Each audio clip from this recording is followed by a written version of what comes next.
Hi guys, hope you all good. So happy Shivaratri. So ఈరోజు evening snack వచ్చేసి French fries చేద్దామనేసి decide అయ్యాను. So French fries కోసం 1/2 kg ఆలు తీసుకొని దాని పైన లేయర్ మొత్తం పీల్ చేసుకున్నాను. పీల్ చేసుకున్న తర్వాత ఆ ఆలూని పర్ఫెక్ట్ షేప్లో, అంటే ఫ్రెంచ్ ఫ్రైస్కి కావాల్సిన షేప్లో మొత్తం అన్ని కట్ చేసుకోవాలి. ఆలూని కట్ చేసుకున్న తర్వాత మొత్తం ఆ పీసెస్ అన్నీ వాటర్లో క్లీన్గా వేసేసి మొత్తం అన్ని ఒక్కొక్కటిగా డిప్ చేసి కొన్ని ఇలా బయటికి తీసుకోవాలి. డిప్ చేసి బాగా డిప్ చేసి తీసుకున్న తర్వాత డిప్ చేసి తీసిన ఆలూస్ని ఒక టిష్యూ పేపర్తో మొత్తం వాటర్ మొత్తం డ్రై అయిపోయేలాగా క్లీన్గా ఆలూ పీసెస్ని డ్రై చేయాలి.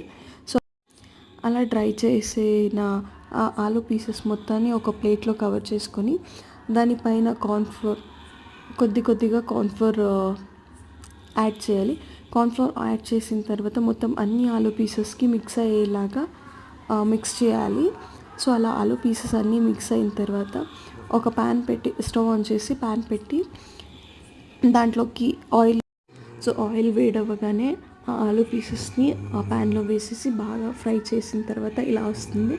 సో ఫ్రై చేసిన ఈ పీసెస్లోకి మీకు ఎంత కావాలో అంత సఫిషియంట్ ఉప్పు, అండ్ స్పైసీ కావాలి అనుకుంటే కొంచెం ఎక్కువ కారం కూడా వేసుకోవచ్చు. మీ సఫిషియంట్కి తగ్గట్టుగా కారం వేసుకోవాలి.